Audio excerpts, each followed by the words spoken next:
Hey everybody, it's me, Margaret, and I am here with another sheepishly sharing, which we've not had in quite some time. And that's generally where I just kind of share what's been going on in my life. It might be some show and tell, it might be some catching up, whatever. But I'm sitting right here at the bottom of my basement stairs. My craft room is right behind you, right there. And as I thought, what was I going to talk about today? I could talk for years since it's been a while since we had our last one. And I thought, you know what? I am just going to talk about what's going on in my craft room. I'm going to take you on a tour of this messy craft room just so you can kind of see all the different projects that I have going on. Now, one of the projects is something that I have been continuing to do all this year, and that is to weed out, sort out, get rid of things because, as you know, we have a pending move. We don't have a date, but we know it's coming. Furthermore, our daughter is getting married, and that's looking like probably this time next year. The date has not been set yet, so we have a lot working, to be doing that, planning that stuff coming up here. And those are the big events that are in our lives. So cleaning, sorting, decluttering has been a huge part. And when I turn you around and show you what's going on, you're going to think, she hadn't been doing any of that. Believe it or not, I have. So starting in this corner were things I actually cleaned out for quite some time ago, and that was a broken printer that needs to go to the electronics recycling place. Pictures, oh look at my kids, aren't they cute? This was back when they were younger. Pictures that need to be packed up and put in other places, and a few donated items, they're just not sorted. And then when we come over here, we have different donations. Most of that is just hats and scarves that need to go. And these are clothes right here that I will be recycling into something else, refashioning or alterations. Now, here's where we begin my craft room. Well, first of all, I can see that this needs to go on here. So here's one of my lattice inventions. I have a video on how I use these things and how I do that. But on here you're going to see some strange things like a Dollar Tree kitchen towel. That's because I got an embroidery machine. And so I'm learning to embroider. And I bought a couple of these, tried my hand at this because it's kind of different. You have to know about stabilizers and stuff, and this one didn't print out very well, didn't stitch out very well, that is. It's got a mistake right there. And this one's blank, so I can try again. And with that, these are those ones that I made to test the cottons, where they were fading or bleeding or whatever. And I don't have a need for these things, but I do have an idea about covering them. I don't really like the way some of this, like that right there. I don't like that work. So I've got a way of covering them, and I'll show you that later. Well, I guess I should show you now. Here, I went and got it from upstairs. These are a pair of old jeans, and I monogrammed just a single M as I was testing this. But I really like the way this looks. And what I did is covered one of those crocheted pot holders. So I like the look of this better than I do the crochet, so I'm thinking about making a set and covering all of mine. It would be really cool if I could make them open so that you could just wash the cover, although this whole thing is washable because it's cotton on the inside. I don't guess it matters, but there you go. So also on this thing is a dog collar I got from the Dollar Tree because I want to try embroidering on the dog collar. I've seen it done, so maybe I can do it myself. Now, these are 2 whips, works in progress, that I need to finish. I don't even remember what they are right now. Oh yeah, this is like a sweater, shawl, poncho type thing that's really pretty that I like. And oh, that's a hitchhiker scarf that I'm using some sock yarn that I got from one of my knit crates that I really love. Both of these have to be finished. The problem why I didn't do this one was because my cat Smitty died, and he had Smitty hair. It was Smitty hair on it, and for whatever reason I put it down because it made me sad, and then I forgot about it. So I have to finish those too. And then over here, these are just some donated items I need to go donate, but this is all the labels that I have used since I last saw you, since we last had a sheepishly sharing.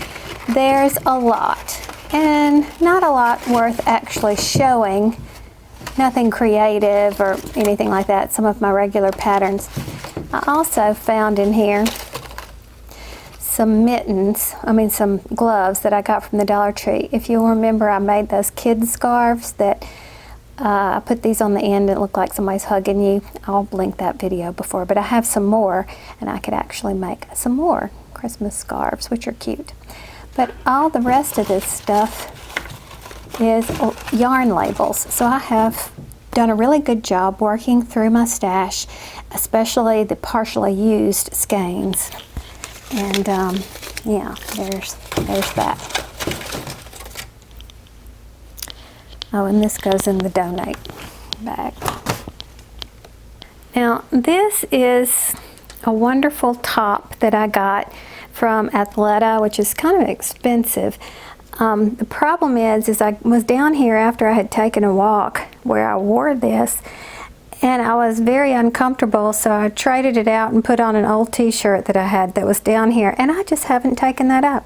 I am very guilty of doing things like that all the time, so I will put that away. This is a waistband off a pair of pants. They were Talbot's brand, and I have refashioned them, and I haven't done a video to show you. I was saving this as part of that video, because refashioning videos are a pain. You have to go change your clothes and model, and it's just a pain in the neck to do that. So I probably can throw this away, because I doubt seriously I'm ever going to go to the extreme of showing you that. And here are my measuring tapes, and they do live here, so that's right. So I'll go ahead and throw this away. Now we get to the yarn closet. Oh wait, what's hanging on the outside of the yarn closet? These were bags that I got with my away luggage. They're canvas bags with this drawstring closure like this. Now, I'm not going to use them as canvas bags, but the canvas is fantastic. They're very large too. They covered the suitcase when it was shipped to us. But they'll make wonderful fabric for me to reuse things with it. This came from another, it was just a cheap bag I got from something, I don't know, but the cord is that good nylon cord that can be used for, say, a future craft project. I don't even know what this is. What is in here? Okay, we have some pipe cleaners and some foams, rectangles, and some felt sheets from the Dollar Tree. I don't know what I was planning to do with that, but it needs to be put away. And did I ever show you this thing? It's a full-length mirror right here, but it opens up and it hangs on the door like that. So this is where I keep my assortment of zippers that I buy on sale or find in different places. And there's some heat and bond. I don't know why that's in there, but and I also keep a variety of tapes as hooks. It's supposed to be like for jewelry, which I thought was kind of handy, but it works great in my craft room. Alright, so let's move into the yarn room. These are my camera bags right here. I've shown this one before. This is an awesome one. I just love that one. And a backpack. And then I always keep my power strips hanging over here. And gosh, I'm only down to one, because you never know when you'll need a power strip. And then this is various craft items that you need. This is my duster that I keep for dusting off that black table over there. My glue sticks, my hot glue gun, and anything sticky goes in here. Plus these little, what do you call that? Storage containers. They're not actually Tupperware, but that's the first name that comes to mind. This is a CD container, and we don't use DVDs and CDs much anymore these days, so I keep this here because it's perfect for when you're making tassels or something like that. I have a pom-pom maker, but not a tassel maker, and I use it for something like that. Or, I don't know, straight edges or measuring or whatever, so that's there for that. And then, here's a quick overview of what my yarn storage looks like in the upper parts and the lower parts. And it's not just yarn. For example, this is all camera equipment here, and it moves out so that I can access that back there. And this is all my cotton yarn collection, which is down there. All of this on this row and this row are Lion Brand Vanna's Choice. And here's like Karen Simply Soft is here. And then, what is that? Oh yeah, this is that discontinued yarn. Let's see, I can't remember the name of it. Burnett Sheepish, Vicki Howell's brand, and it got discontinued. That's some more Vanna's Choice, so it's in the same general area. I got this from Big Lots years ago, and it is so wonderful. It's very much like Karen Simply Soft, but it's much thinner.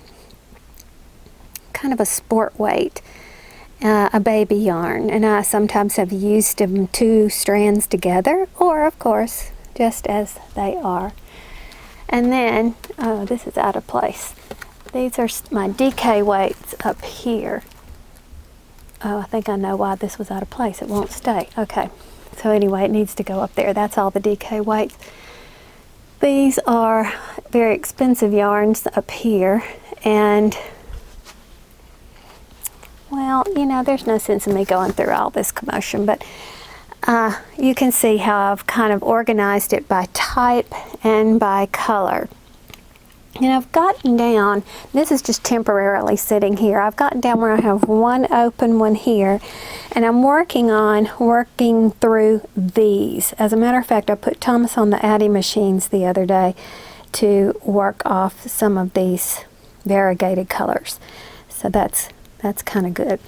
And then a lot of this is sewing stuff. Like my elastic is marked here.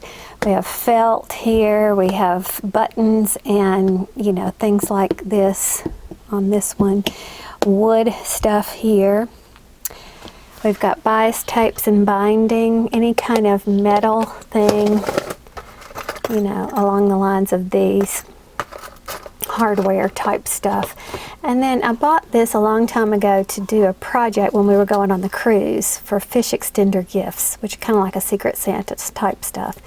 And they were so cheap. I mean, I think I got it like 50 cents a roll. So I bought a whole bunch of it, and I have a whole lot left. Figure out what to do with that. These are fat quarters that I have, for whatever reason, thought I needed and never used. I have been putting these to good use, and I'll show you that in a minute. My current project right now. Interfacings and whatnot, magnets and paints. You can just see how I've got all this stuff. Yeah, we're still doing paints, and this is a stamp base. I don't know what you really call that. You put the silicone stamps on there. I don't have a lot of stamps. More spray paint, more interfacing, and that is, what's that stuff called? You know, for doing appliques. Can't remember the name. And again, stuff I got on sale for DIY gifts. And some vinyl. This is like something that, you know, sheets come in or something, but you can cut up this vinyl and use it for projects that require that and not have to buy any. So if I don't use these for storage for other things, then I save them empty to be for, you know, craft projects that require that. And then here's some bulky yarn that's down here, and some aquarium rocks. Actually, Louise sent these when she made Thomas's weighted blanket. If you're looking for a way to make a weighted blanket or put anything that sometimes is called for rice inside. You don't want to use rice because rice can attract bugs and it can get wet. Aquarium gravel is very inexpensive and it's a great solution. You don't have to buy that expensive pellet stuffing things. So there you go. And then again, as we go up this one, we have some more of the bulkier weight yarn. I just cleared this drawer out the other day, and this is what, when I have just teeny scraps left, I am, now that I have my embroidery machine, I'm going to be doing more applique, and this will be perfect for those smaller things, you know, that you might come across. These are scraps from other projects. I love this. Isn't that cute? The puppy dogs. But they're, you know, like that's 3/8 of a yard and things like that. So not exactly fat quarters, but, you know, a good amount that I'll have to work with. And the same thing that is in this drawer as well. You know what this was? I got this for $1 somewhere. It was a dust ruffle for a baby crib. And I ripped out the white part and saved it separately. And then I have this cotton pink and brown that I have plenty can use that for. So that's some good scraps of good size. And once upon a time I thought I was going to be a scrapbooker, but I never did. I tried like 1 or 2. But these came in so handy when the kids had projects that they had to do for school, for things. And I still use these little punches on a regular basis. I use that too. It's a tag punch. I use that a lot for my gift giving.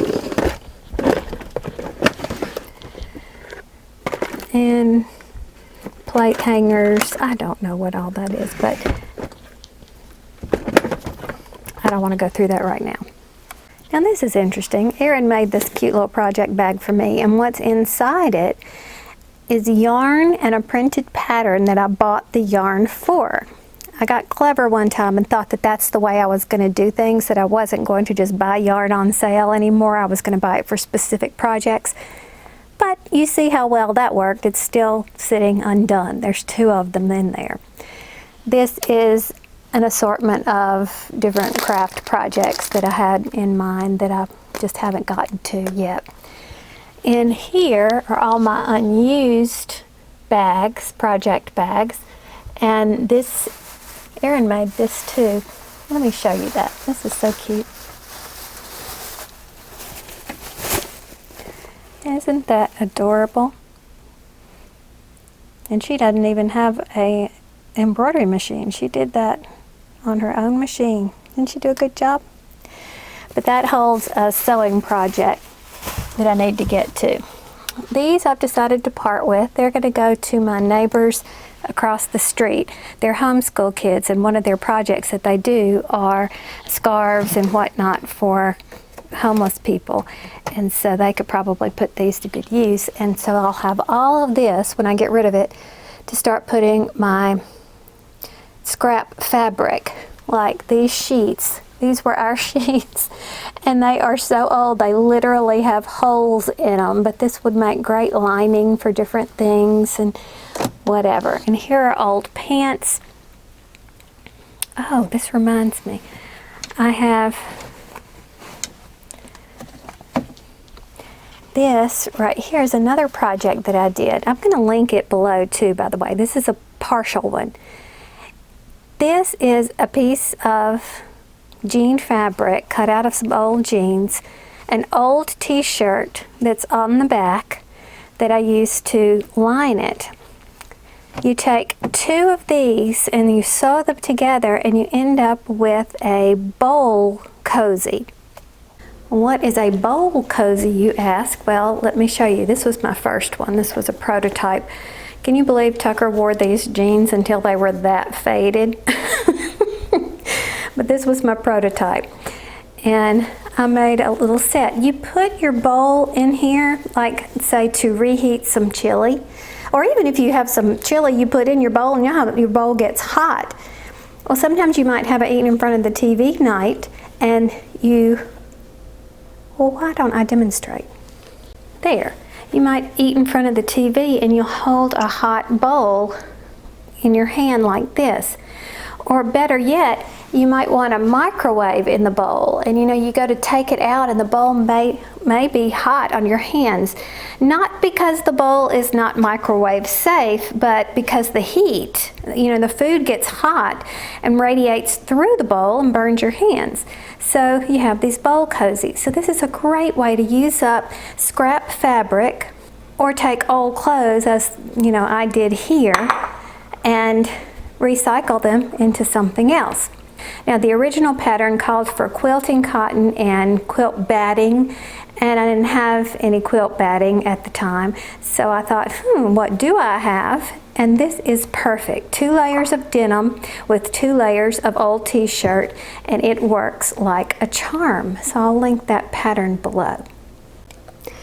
And because we're Disney fans, I've got different color Mickey heads that I embroidered on these that I thought would be fun. So now I'm back down here, and you can see these are some old pants that, well, these could have been donated, but I'm still like, why? I can make something else out of these. It's a pair of shorts. But these could not have been donated. They were damaged in some way, but they'll be wonderful to use for applique. Can you see reindeer faces? That sort of thing.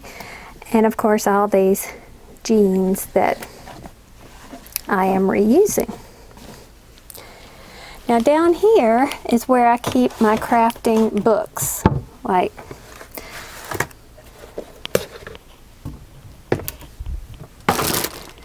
Oh, this is another unfinished project. I did not really enjoy working with this linen yarn, and so I quit, but I will be finishing that. So I actually have 3 works in progresses that I need to work on. And then this is where I keep all my either craft books. This is such a good one, Family Fun Crafts. Do you remember that magazine? Do they even still put that Family Fun magazine out? I don't even know. And different things that I used back when I taught school that are just wonderful line drawings and stuff. And then of course any knitting or crochet books that I wanted to keep. My socks. This is my sock notebook about knitting socks. I haven't knitted socks in a long time. Patterns that I have printed that I want, no sense in printing a second time, so I check to see if they're still here. And this is a wonderful book, the complete book of crochet stitches. So if you do a lot of sweaters or blankets or something, you just want to use, even scarves. You could just use a different stitch because you get tired of the same thing. That's fun. And I thought you might like to get a kick out of this. These are the first projects I ever knitted. Look how awful. This just cracks me up how bad this was. This was the very first thing I ever knitted. And then I got better. I got better. And there's one more, and it's upstairs, and I actually clean with it. But this was the second thing I think that I did, and it turned out pretty well. Kind of rough here on this corner, not sure what was happening there. But overall, I made great improvement from this one. It just cracks me up. And then I have my sewing books, my machine covers that I rarely use because I'm always using my machines. And a set of books that I had when I was a child, and I don't like to keep them in storage that's not air conditioned, climate controlled, so it stays in here. Now this is my knitting needle bag. This is actually a bag I got free from taking Disney cruises. When you're early on in your cruise career, you are a silver Castaway Club member, and then after you get several under your belt, you become a gold or something like that. I can't remember how it all works, and these are projects this was a sock that I started, and I didn't finish it, and I probably will not, so I'll probably just roll that back up. I don't know, we'll see. And a bag that was given to me by The Steady Hand, which is an Etsy shop. April May is the owner, which is a cute name, I thought, but she does some really good work. This is a bag that you could actually walk and knit. You hang it on your arm, and you put your yarn down in there and pull from it. I'm using it to store my cords for my knitting needles. And this is a book, the way I store my knitting needles. And these pencil cases have crochet hooks in them and different things like that. So this is, you know, my knitting needle collection. That is my Swift. And these are actually, this is a cover to my green screen and another one that I have that I use on occasion. And this is just some brown craft paper, and I'm not sure why it's in here because it really lives in another closet. And here we have my sewing machine station over here. I love my serger, and I have to say, last time I talked about my serger, I think I called it a horrible name, like a machine from hell or something. I love it now because I've learned to use it. It is a Brother 1634D, and it's the exact same machine as the other Brother that you might have seen where these are different colors. It's just that these are all black and the writing on them are different colors. And the reason they're different colors is to help you thread your machine. It has, when you open it up, it has a little color-coded map that you follow to thread the machine. Love it, works like a charm. This is my little Singer. It's a Quantum 9910. I'm not sure if they actually make this particular model anymore, but I love this machine. I had a previous Singer first, and I thought it wasn't good, but I just didn't know how to work a sewing machine. I didn't know about the importance of changing needles on a regular basis and things like that. So I think it was all user error. But I ended up taking the motor out and using it for my Addie. This is a wonderful thing that I have recently ordered. I'll have to find the link to it and share it with you. When you change needles out and the needles may not be ready to be thrown away, you can save them. So for example, I was using this heavier needle right here, and I needed to switch to a lighter one, which is in my machine right now. And you mark it. This one shows what's in your machine, this long pin. And right now I've got a 7010 that's in my machine. But this is a needle, it's 110, what is that called? 19, 18, 110, 18, yeah. Okay, so that's a heavier needle.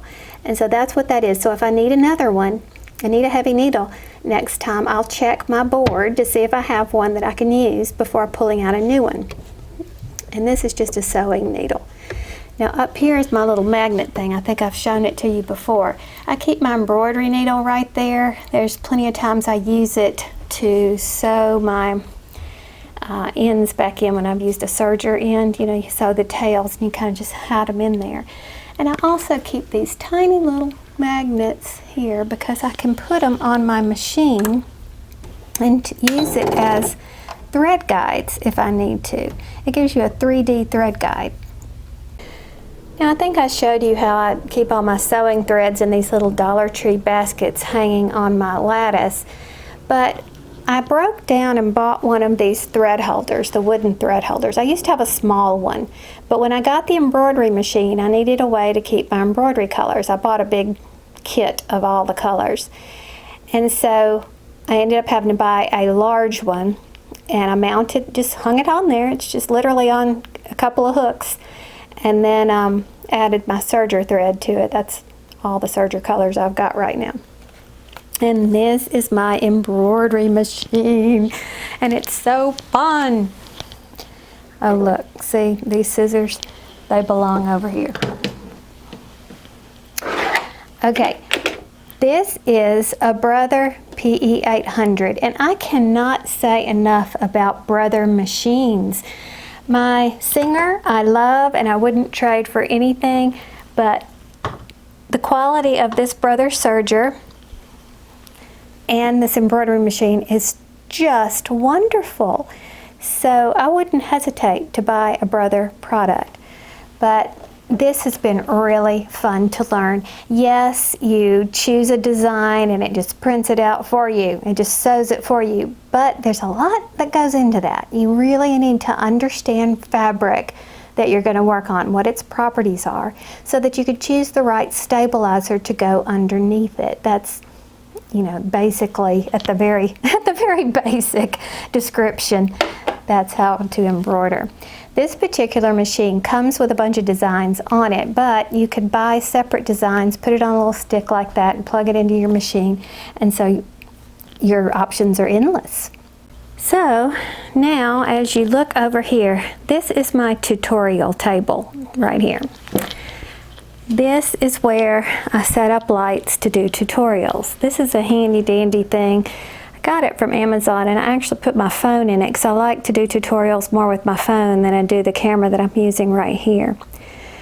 However, some stuff is laying here that is normally affixed on these green, I don't even know what you call these. They were supposed to be garden structures, and I've hung them on my wall in the past 2-3 houses. And this one just fell off the wall. So I had Thomas fix it for me yesterday so that it hangs safely up there. And these pieces of wood are rather thick, so you can't use the S-hooks on them the way I do the lattice. So these are Dollar Tree clips that I got, and I can keep things, you know, right handy that I need. This is 12 parts water and 1 part fabric softener, and it's what you use in embroidery to remove water-soluble stabilizer that's on top of your work. This is the first piece I ever did on this cotton. It was a bag that we got from something, I don't know what. I'm just testing, and it worked so well. So I just love it. In this bag is a tutorial that I was working on. I ran into problems with the tutorial, and then life got really busy and I never got back to it. So this is still a work in progress, the tutorial is, that I need to do. This was another one of my early projects that I did on my embroidery machine. This little lizard thing, gecko, whatever. It was a design that came on the machine, as was this alphabet with the florals right here. And I just wanted to see if I could do this on a pillowcase, and I did. Now under this table is where I store my patterns.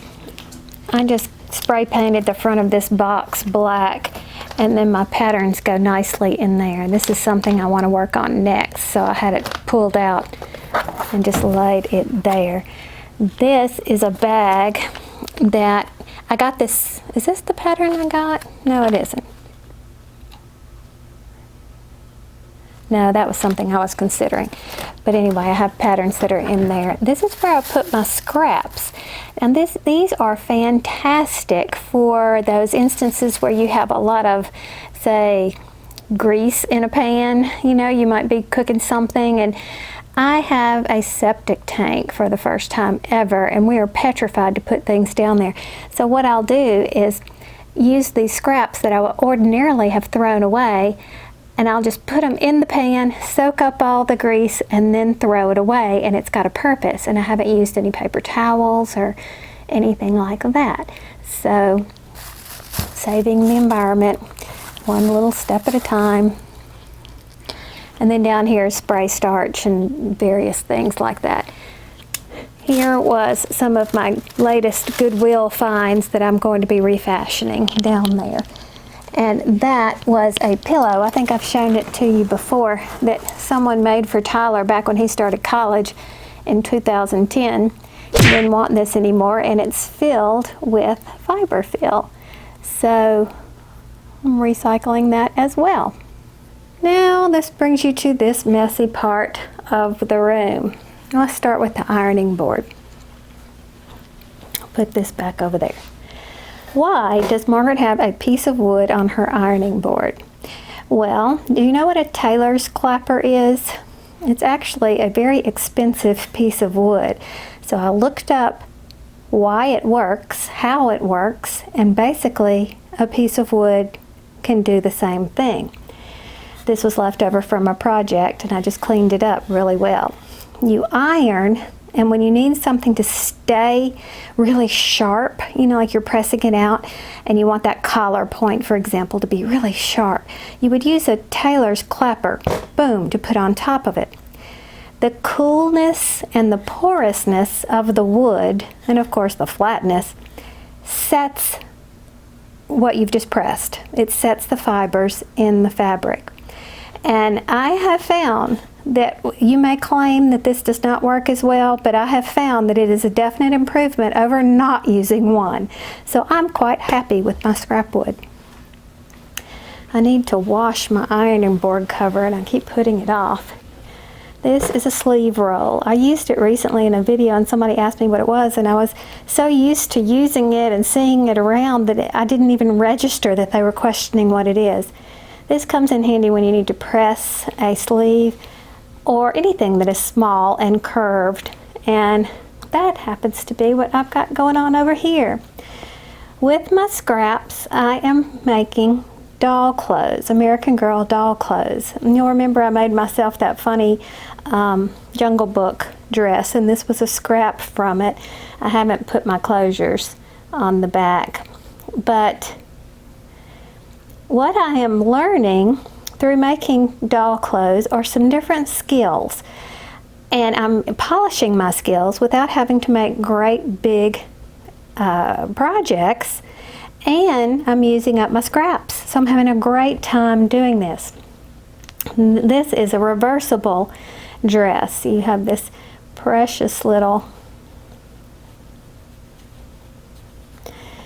you have this sweet little daisy dress here, and then you turn it over and you got a wild hoochie mama dress on this side. And again, you just close it up with some snaps or Velcro or something like that.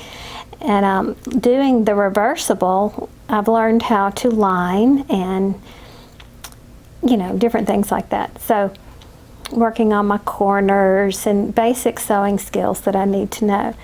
So I'm having a good time working on that. Tag board is something you read a lot about in sewing when they do patterns and crafts, and well, just crafting in general, I suppose. But basically, it's pretty much the same thing as a manila file folder. And Tucker did this for me the other day. He just put marks on it, 1/4 inch marks. And this comes in really handy when you are turning up a hem and you need a half, you know, turn up, say, 1/2 inch on something or 1/4 inch on something or whatever. So he gave me 2 inches of lines. So that was kind of handy. Now what's going on under this table? Well, I've got some storage, some books that I have right here. I keep my paper over there, and there's my printer on that side, so I can just reach the different types of paper that I need. And I do a lot of recycling and printing on the backs of things or whatever, so they're all sorted accordingly. Here are patterns that are large, taped together type patterns that don't come in envelopes, like if I've downloaded a PDF pattern and stuff. The cardboard is actually a big giant, well, this poster board right here is like a big giant file folder, and so I keep that there. I'm not sure what was going on here. I was looking up something, and I need to put this Christmas book back.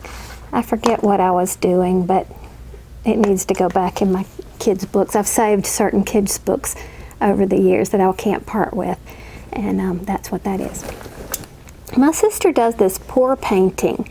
It is the funnest thing, and I've got a video of us doing it together, and I need to share it with you because it is such a neat craft, and she's selling these and doing really well. Of course, anything she does so well. And anyway, this was one that I did.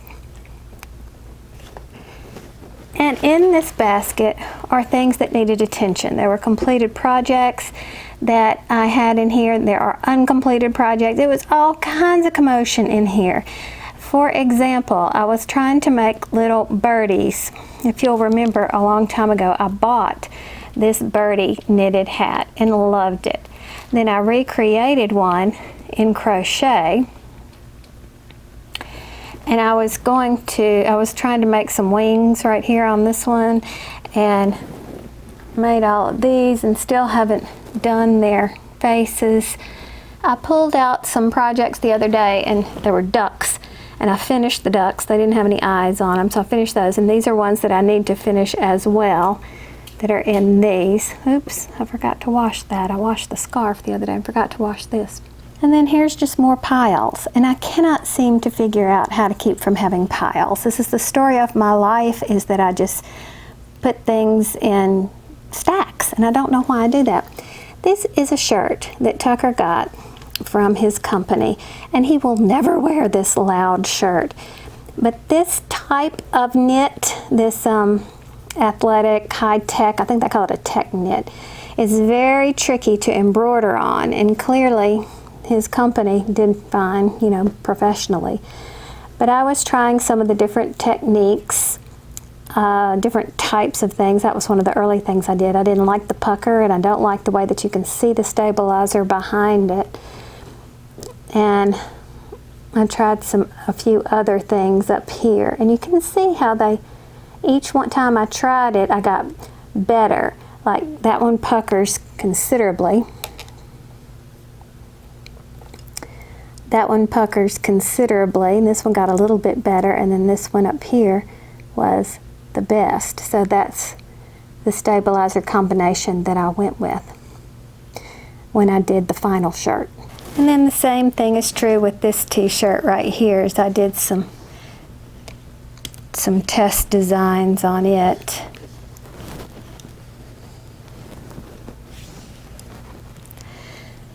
Just to see. I ended up not liking that Mickey. He's kind of oval. And I've learned too that there are very different skill levels of digitizers in this world, and this person, I didn't care for their digitizing style. This person was awesome.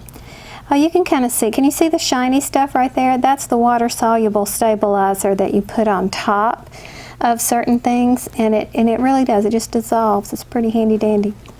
And here's me practicing on some denim, some of that very faded denim that Tucker had for those old jeans. And that's a different person who digitized this, and it came out perfectly. They did a really good job on that. And here I am with my scrap paper. I can't throw it away. I use this for notes and stuff. I need to carry it upstairs in the kitchen, and I just use it for note paper. And here's another one of my pour painting projects that I did with my sister. And it's really cool how it works. I'll have to find my video footage and get that up as soon as possible. And oh my goodness, look at the top of this table. What do I have going on here? Well, first of all, I have stacked up all this stuff to show you some of the things that I've been working on. So I can show you right now, and then I can move this out of the way. These are basic hats that I have done a million times before using my scraps, but this is some awesome yarn. This was a Hushabye, I think it was called, from Hobby Lobby. I got it for like $1.24 or something. It was a haul I did a while back on a clearance, and this is some wonderful yarn. It feels great and washes up well. This is not one that I've washed though. And again, I did this camel stitch hat like this with the same yarn, and I love it. And these were the little chick hats that I was just discussing. I found them in that box thing down there, and I had not put their eyes or their little hair up here like that, so I finished that up. This is just a crocheted square, if you can see that, and then I put it on diagonally so that it looks like a beak. And then I put the little hairs on the top, and there you go. Or not hairs, I guess that would be considered feathers sticking up, but I did different sizes. But aren't those cute? It's just a basic half double crochet hat with an orange trim right here. And then I did that square and sewed it on and stuck some buttons and put some feathers, and I thought they were so precious. Now these are some that I have done on a regular basis as well. I have a video for this that I'm going to put in a link in the description box below. I can't remember what I called this stitch. It's a combination spiked mesh stitch. Let me try that again. Spiked mesh stitch, I think I called it. But I'll link below. Great way to use up your scraps. And I was quite fond of the gray with the combination of colors that I've got right there. But here I did a green with that. Did not really care for this pink with it. And I did some basic single crochet rolls here trying to make it roll up, and I was successful. I actually did that on purpose and I wasn't sure if it was going to work or not, so I surprised myself. This was actually self-striping yarn that gave us this design here. It was white in between each of these colors, and so I didn't change colors once throughout this whole spiked mesh stitch, but I really don't care for the pale pink with this. I didn't think it went, but I mean, it's okay, but it wasn't my first choice. And of course I do like the ivory with it. And I did like this. Now this is the pale pink with gray and then a contrast trim at the bottom. And I really like these colors together. I don't know why this stands out to me, and yet I don't like this combination. I can't explain it, so don't try to figure me out. My mind is a weird place. Now here's one of my most fun things to do, and that is to look at different stitches and the way the same yarn works up. For example, here is a plain knitted hat. This is just a ribbing at the bottom and then straight knit stitch all the way up like that. And you can see that this is basically how the yarn was designed to work, was in stripes like this. But here I did it crochet camel stitch. The whole thing is camel stitch, and it just kind of looks so neat. You know, you can see how it compares to one another. I think that's so neat. I love this stitch. It's thick and squishy, and I really love that. And then a third option was a single crochet mesh stitch. Why is that so hard for me to say? And you can really see the change right here. Now here's just some, I think those were half double crochet stitches up at the top, and you can see how it changed. And again, I used that single crochet rolled brim because I wanted it to look like a little, what are those hats called? Not a bowler hat, or is it a bowler hat? I don't know. But anyway, that's what I was going for this, and I thought it was really cute. And then I did some plain hats a while back and just didn't bother to put the palms on them. This was the purpose for why I did them, so I could put these fuzzy palms on top of them. And it was just a half-finished project sitting there, so I got around to finishing that. And here I am with a teeny tiny little bit of color left and was trying to use it up. So if you wear this hat, you know, you can see the colors on the top and then on the bottom, so it doesn't quite look like that. I guess you wouldn't have to see that much. You'd probably see it like that if somebody was wearing it. But anyway, I like that. And then again, this was what? This yarn was the same yarn done here but in a different stitch. Isn't that kind of cool? Look how the white stripe always ended up on the one side. I thought that was so neat. What is that yarn? It's this Jamie yarn. It's actually a DK, I think, and the color is Twinkle Stripes. And this yarn worked up these two different ways. I love this. I love the fact that you got all these colors on this side and then boom, it gives you the white and blue stripe over there. And then of course done in the spike mesh stitch, you have that going on. So that's kind of cool. Okay, so what do we have back here? This is an in progress bag. Now I got this pattern from Goodwill. I can't remember what I paid for it, but it was pretty much nothing. And I'm making this bag right here. And I'm making it out of old clothes. And this is inside out. but you can see that it was a dress shirt, a boy's dress shirt. And I forget what this was. These are some khaki pants, I think, that we have up there. And then the straps will be khaki as well. I'm not fond of this bottom. This was very, very hard to do, and I don't think it came out well. I haven't turned it yet to see if I can press out, you know how sometimes you can make it look like that. But I got tired of working on it and I moved on to something else, and I'll come back to that soon. But I do like the bag a lot, and I got the pattern for nothing, and I'm using recycled clothes. So I'm excited about completing this bag at some point.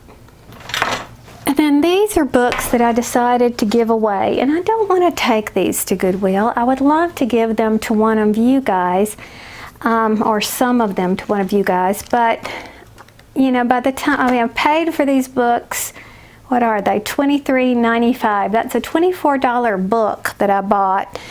I don't quilt. I thought maybe this would get me into quilting, but I just don't like quilting.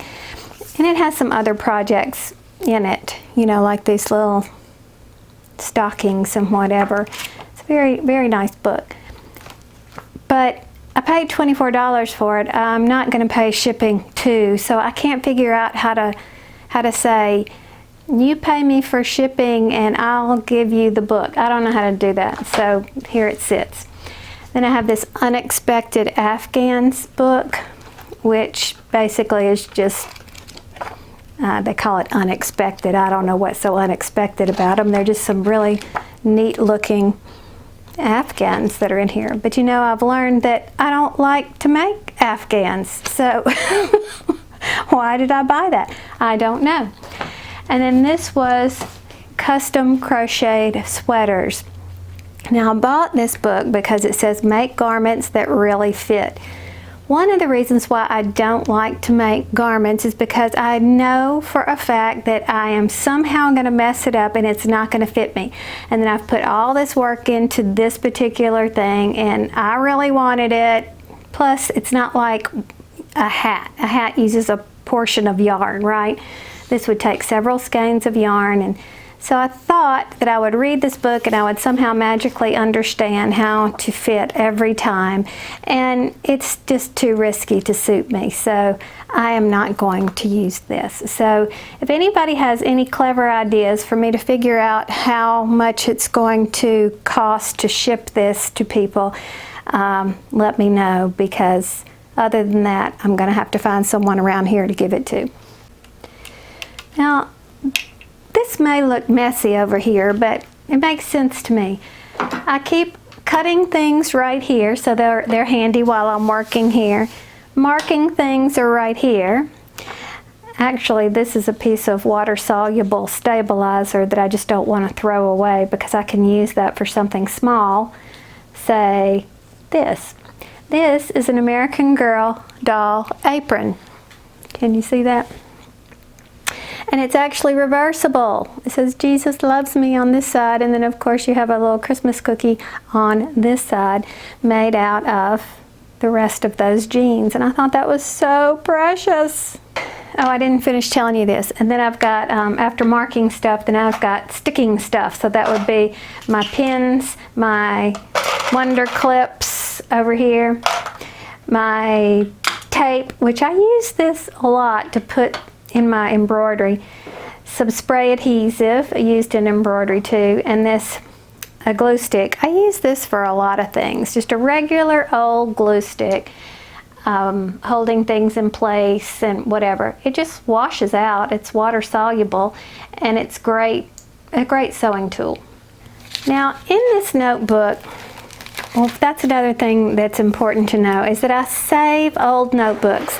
See, this was a notebook Thomas used back when he was in elementary school, and it was in perfect condition. And so again, I know people think I'm such a clutter bug, but you know, saving things in the environment, it's something I've always done. And so why would I want to re-buy something like this? I just keep it in a closet, in a box, and I know where to go. This, I've been searching out American Girl, or rather 18-inch doll patterns. There's a bunch of free ones that are out there on the internet. And so what I've done is printed them out in here so I can look through and see what I want to make. Now this came from, it looks like a Craftsy class. Craftsy is now known as Blueprint, and I have subscribed to the year, anything. I can, 1 year, I can go through and watch anything I want, anytime I want. All the patterns are available to me and everything. I have loved it. I watch it every single day. There's something new I'm learning about. And there was a doll clothes class on it. And there is a definite skill level to learning about how to make doll clothes. There's certain things that you need to know.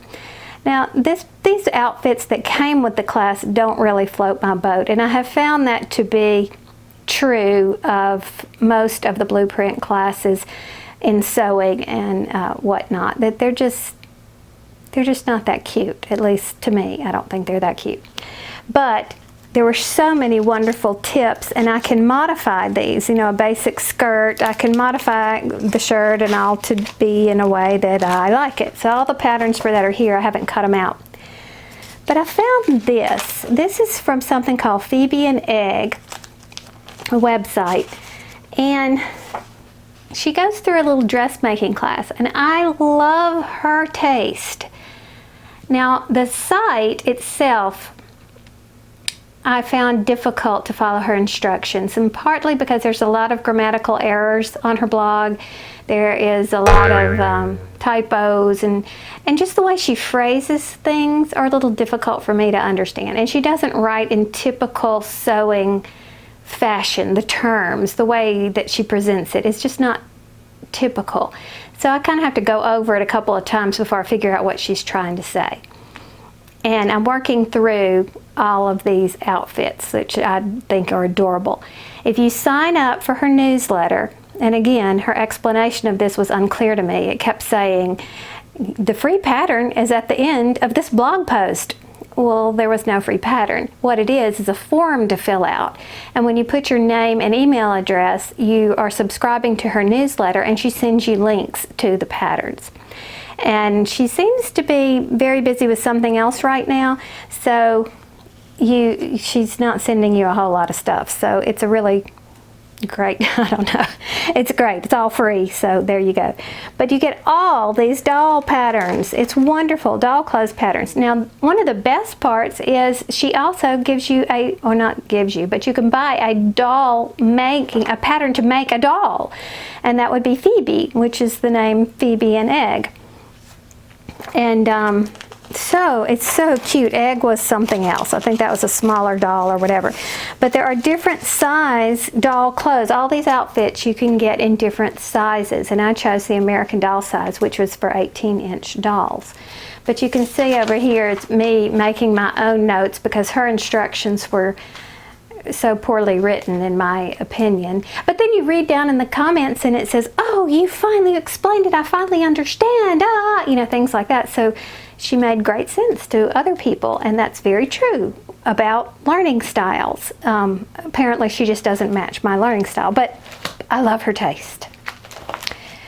And so here's some instructions on an American Girl tote bag. It's actually a video, and I just have the link on that. That's something else that needs to be cut out. A leggings pattern. Look, there's a little crochet hat for the doll. And just basic things. So I just put them all in here, and I'll cut out the pieces. Some I've already cut out. Here's the apron. The apron was actually just a YouTube video, and so I took notes and then designed my own apron piece, which is how she says. There's nothing you can download to cut out. So anyway, that's kind of cool. So continuing around my messy room, look at this dress. This is a linen dress. I got it from Goodwill for $5 or maybe $6, $5.99. And I was looking at it to see if I couldn't cut it apart to make it something else. I love it. It's a maxi dress, it's straight, and the only thing I need to do to make it fit me is kind of pull it in a little bit on the sides. I hope you can see, and that I'm not washed out with this backlight here, but it is an awesome dress. I thought it was from Harrods, and it's not. It's from Harold's. And I don't know what that is. That used to be or it still is, a very nice boutique in Jackson, Mississippi, but this came from Georgia. So I'm not sure. But then again, I'm not one of those people who are all wrapped up in name brands, but the quality of this dress is fantastic. You should see how the seams are made on the inside and all. So yeah, that's what I'm going to tend to next for myself. And then down here on the treadmill, which I have not been able to use because look what I have done. This is all sorted and I don't have enough room. So I've got, as I use up some more of that yarn, I'm going to be able to stack this stuff. These are old t-shirts and knits. And some of them have been turned into different projects. And here are the scraps, but they're sorted. Each stack represents something else. For instance, these are t-shirts that no one could ever use. You can see how it's so stained up here at the top. When Thomas was younger and he played baseball, he would take this and wipe his mouth with it. He'd wipe the sweat off his face with the top of this shirt. So there is no way that this could actually be used by anyone, but the back part of it could actually be for something else. And that's what I did over here, was that I cut out the cleaner parts and used them for interlining on those soup bowls. So I'm thinking of different crafts or whatever.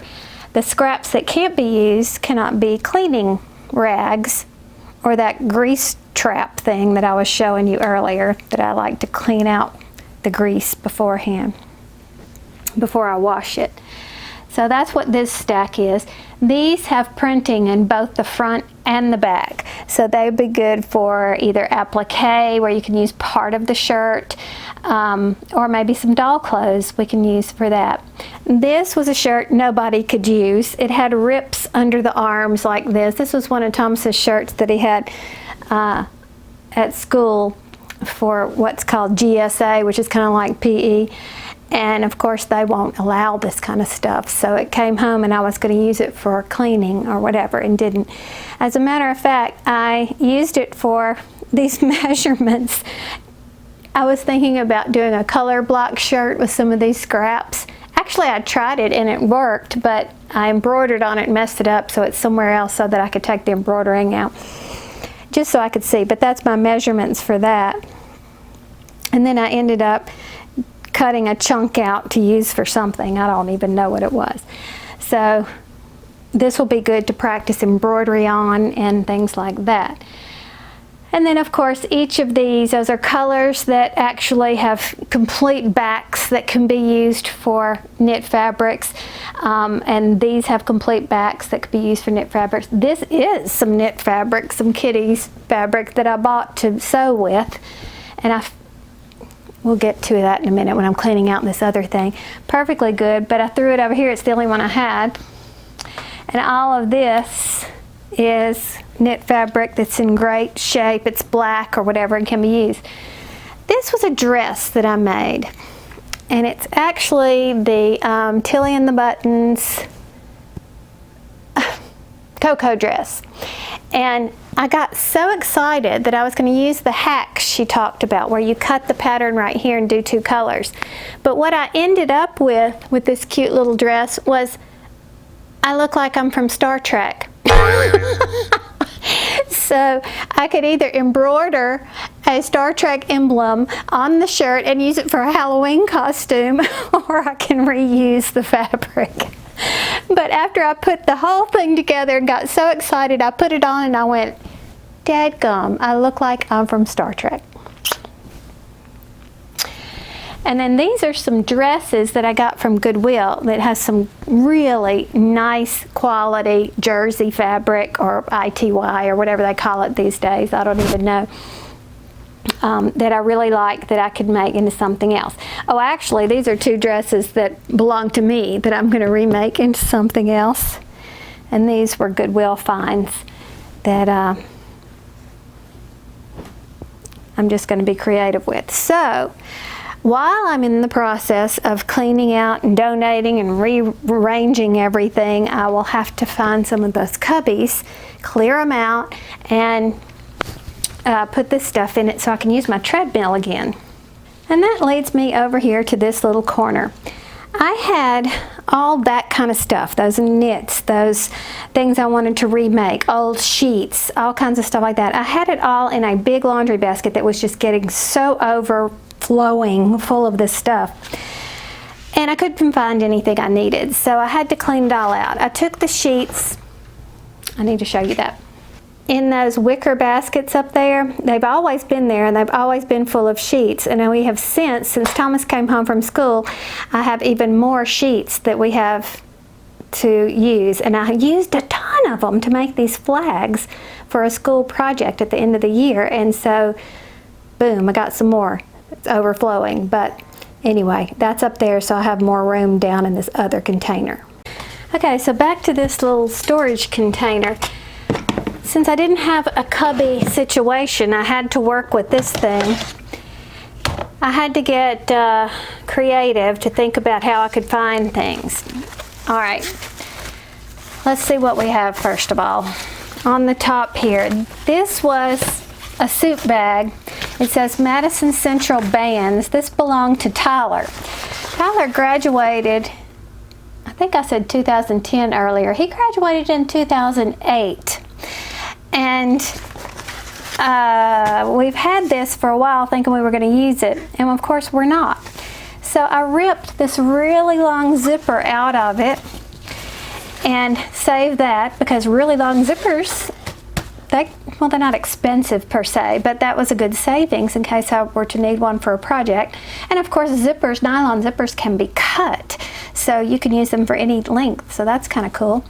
And then the fabric, this is that vinyl kind of stuff. This would make an excellent American Girl doll raincoat. So I have to find me a pattern for a raincoat.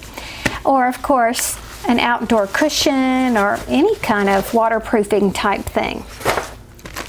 Here are some more of those storage sheets. And what was this? This was a love seat furniture cover that I bought when we got Buzzy, because she kept sharpening her claws on the thing downstairs, but she's not doing that anymore, so I could probably take the cover off and use it for something.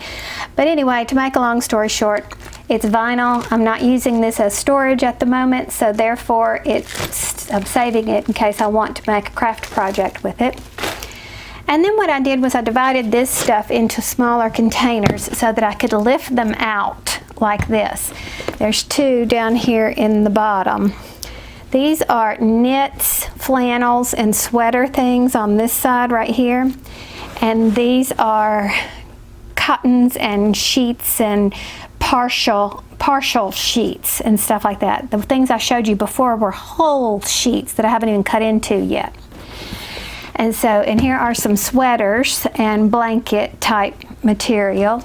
And these are knits and then the various accoutrements. This came from a laundry bag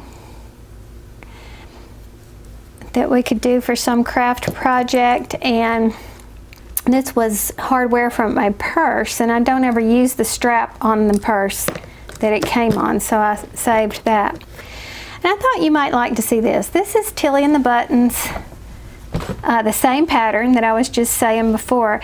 I made it out of old sweatshirts. We had a whole bunch of sweatshirts that we were giving away, and I did this a while ago. The problem is sweatshirts don't have enough stretch, so it's slightly tight to pull on and off. And so it's not, I mean, it fits fine, but I don't know, I haven't worn it, and also I did something funky down here. It sticks out and I need to fix that. Maybe if I fixed it I really would wear it, because I did like it. It looked like a classy sweatshirt when I wore it. It's just a little awkward getting it on and off because it's not as stretchy as a normal knit. Fleece sweatshirt material isn't.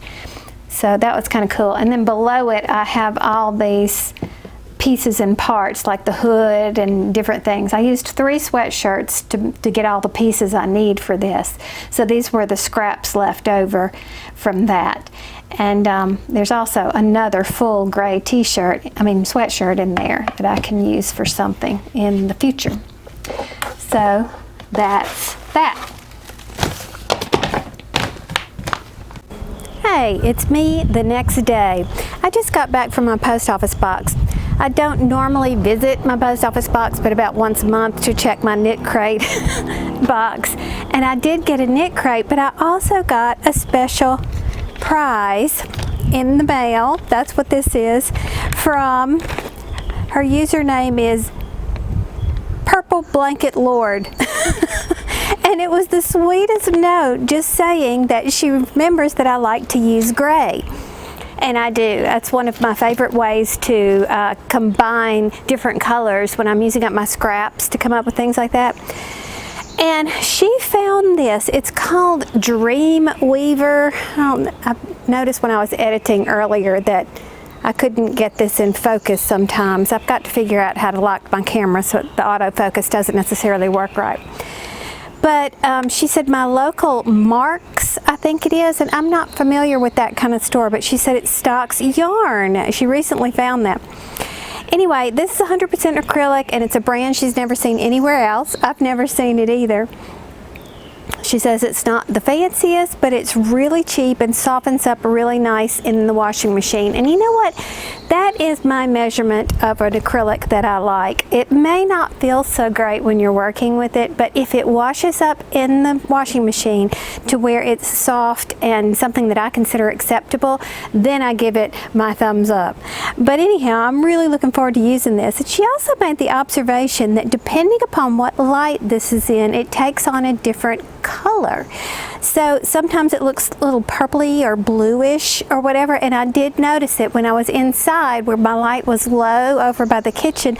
It just seemed real like a dull gray, and my first thought was, I don't see any colors. But when I was bringing it out here, I noticed different tones of it. So I don't know, I think that's really neat and very thoughtful. Thank you. Sometimes I do get sweet cards and letters, and once I received a pattern that someone shared with me in my post office box, and sometimes I'm not sure if that person wants me to give them a shout out or not, but since this was actually something that I show on a regular basis, I felt comfortable in doing it. So thank you. I appreciate you thinking of me. And you know, you just saw in my yarn closet, and I'm low on gray. Very low, as a matter of fact. So this was perfect timing. So thank you. And also, thought that was a bug. It's not a bug at all. Also, we got the knit crate, and it is a pretty one. It's kind of a tealish type blue. I have on navy, so you can really see the contrast in the type of blue it is. But isn't it gorgeous? I'll give you some up close shots on that. And remember that all knit crates now are giving us a little extra. And here is a precious little stitch marker that has a little elephant on it that I think is adorable. It's from Mermaid City Yarn. Never enough whimsy. And I believe that to be true. I think we need to have a lot of whimsy in our life. And let's see what the patterns are. Oh, come look over my shoulder. Okay, here's the yarn, and it is Knitology, and it says Knitology Glowing Worsted Colorway Pachyderm, and it is really, really pretty. It is merino, silk, and alpaca. It's worsted weight, and as you might imagine, with that silk and alpaca, it is awesome. And the color's pretty too. I really like the color. And here is the cute little stitch marker. Isn't that precious? Okay, so here we have, gosh, the glare's so bad in my viewfinder I can't see what you can see. There were the different colorways that were available this month. and the patterns at a glance. We have this crochet down here, it looks like a cowl. We had these fingerless, or wristlets I think they're called, fingerless mitts featuring faux cables, and some socks down here. That's kind of a fun, happy yarn. Looks kind of like confetti. And as always, they give us a sneak peek here for August. This is where they're drawing inspiration for the colors of the yarn. Those are gorgeous pictures in themselves. That is so pretty. I love my knit crate. And remember, as always, if you're interested, you can get a 20% off your first crate using the code SHEEP20. I have no earthly idea how long I've been talking, because what you didn't see was the hours it has taken me to do this. I would film a little clip and then I have to run, go answer some questions because Maggie's been on the phone with wedding questions and whatnot, and Thomas is in the process of doing something, and it's just been a long drawn out process. So I'm going to be very interested to see how long this video is when I sit down to edit it. And by the way, I think I may do minimal editing on this because it takes a really long time and I am very pushed for time these days. I hope I didn't bore you too much with my crazy tour around my room, but it kind of gave you an idea of what I've been up to lately in the world of crafts and just having fun in general with the things that I'm doing. I have a project on the hook right now, but it's upstairs, and like I said, I've been running around and this is drug out for so long, I'm ready to move on with something else, so I'm gonna do it. We'll have to save that for another video. And speaking of another video, I talked to Sister Margaret Mary the other day, and she has a plan, a new theme this time for her craft fair that we help contribute to, and she has had a fall, by the way, so she kind of re-injured the hand she had surgery on, and but anyway, to make a long story short, we can help her out. I'll do a separate video explaining all those details so that we can have it for easy reference. And we'll talk soon. Bye.